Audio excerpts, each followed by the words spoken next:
Forth. Caller, you're live on the air. Is this Umar from Brooklyn or is this Pedro? This is Umar from Brooklyn, I think. Hey, Umar from Brooklyn. I recognize the area code. What's happening, my dude? Big ups to Hey, Brooklyn. how's it going, everybody? It's going Okay. great. All right, all right. What's going on, Umar?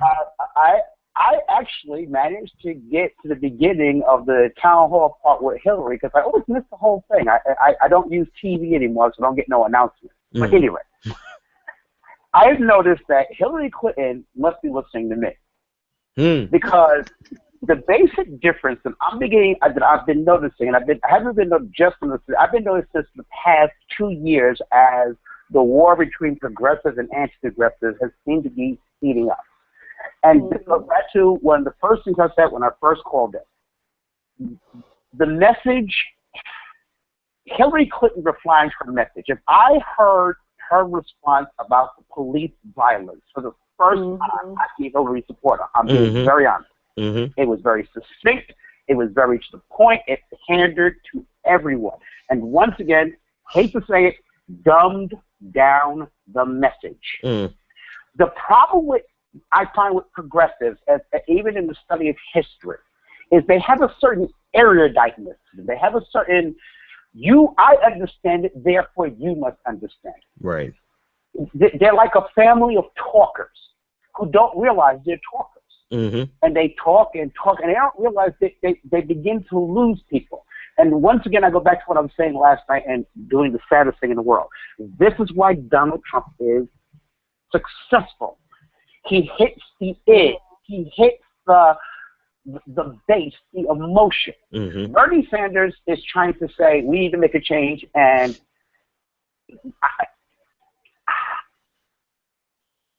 I'm trying to find the best way of saying not attack, but you got to come stronger. Hillary Clinton has refined Bernie Sanders' message to the point where she can say it. She's like the online groups. There's the leadership who incite. Then there's the followers who go forth and attack. And y'all are right. Hillary Clinton is no different than the Trumps or any of the Republicans. When they incite, then the followers attack. Whereas we keep trying to explain. And I'm sorry, it's coming close to the wire. We got to start attacking.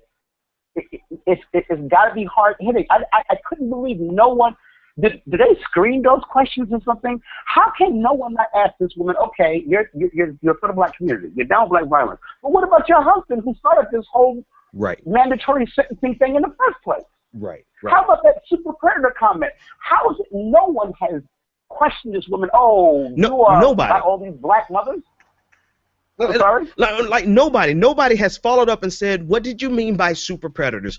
And how does, so here's the thing, Umar, because what you're saying is so true and is problematic for the Bernie Sanders campaign. But let me say what the media and what the black media has failed on is because as she's talking about this fear of blackness and how there is cultural racism as well as systemic racism, beautifully phrased, but nobody is going to ask her how she contributed to that cultural racism by perpetuating the narrative of black criminality and black barbarism with the entire campaign of super predators and pushing and lobbying for that 1994 crime bill for the express purposes of mandatory sentences, for harsher sentencing. You know, she did it for the exact reason, and not a single damn black journalist who ostensibly has the black community at heart and the best interest of the black community at heart, not a single one of them has followed up with a question asking how you contributed to it. The only person who did, and I still will extend an apology to Black Lives Matter Boston, because I criticized them before I looked deeper into the substance of what they asked Hillary. When Black Lives Matter approached Hillary in Boston, they asked her, where is her heart on what she did to contribute to the problem today? Nobody else has asked her that. So whoever knows somebody from Black Lives Matter Boston, not that it matters, but I want to express again for the third time my apologies to them, because nobody else has asked her the simple and the most fundamental question about her relationship to the black community except for them. Now, Umar, I apologize. You get the last word. What's on your mind? Okay, I want to make one more point. If everybody could go, and you can look this up because I'm going to find it. I'm going to put the links on Twitter or something. Mm-hmm. When Bill Clinton was first running, he was neck and neck. I can't for the life of me remember who he was running against. His first run. It was going to be George H.W. Right. He was kind of he was kind of not winning all the way. He wasn't getting all the votes. And then he pulled and this is personal to me because this is a Brooklyn, New York, or maybe people know this name. All of a sudden, out of nowhere, he did this attack on this activist named Sister Soldier. Yeah. Mm-hmm. I don't know how people could forget this. And he started this whole rant about don't preaching hate, and you know he did exactly the same thing to that young lady that everyone did to Beyonce over that video. Exactly.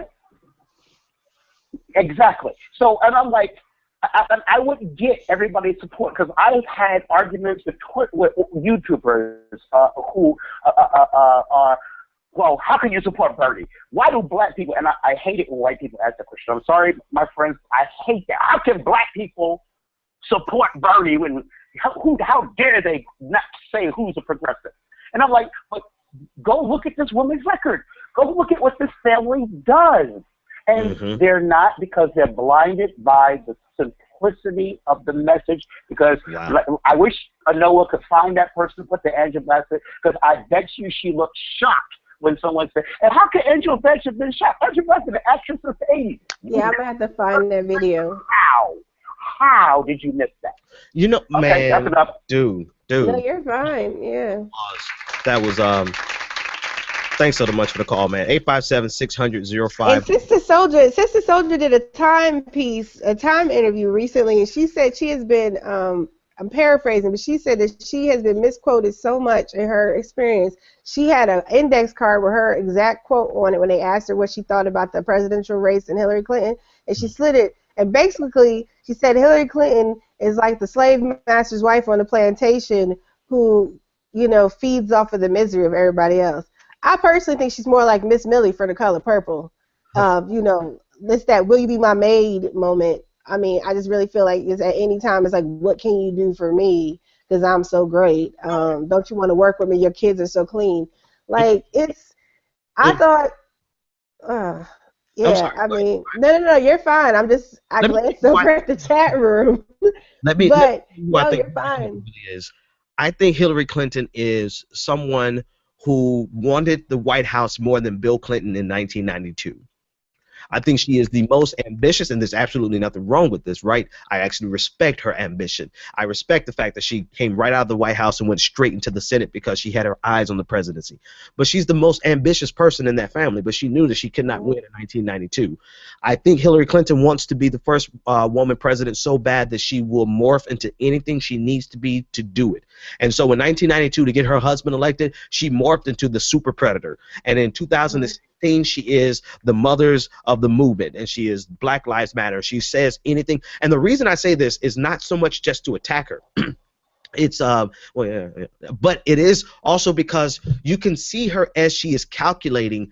There is really almost nothing that she won't agree with. I have not seen her do what Bernie did tonight, which was straightforward. Tell that young man we're not going to go that far with raising the tobacco age from 18 to 21. Bernie Sanders, like, straight out said no to something. I've yet to see Hillary Clinton willing to straight out say no to something except for ending the death penalty, which is why I want somebody to research why she is so committed to the death penalty. Is it really in her heart, or is it some donors, something there? Because I've never seen her be so committed to anything like the death penalty. She's been committed since 1992 to the death penalty. That's the only thing I've seen her be consistent on. But the point of what I'm saying is she is a chameleon other than that, because she wants power and she wants to be the first woman president more than anything else in the world. So I don't know. I don't know about you know, I'm not knocking Sister Soldier's comparison, but I just think she's just really the queen of ambition. Go ahead. Yeah, I also think, like, when you're saying about her and the Black Lives, now someone said that she's trying to be Hillary Tubman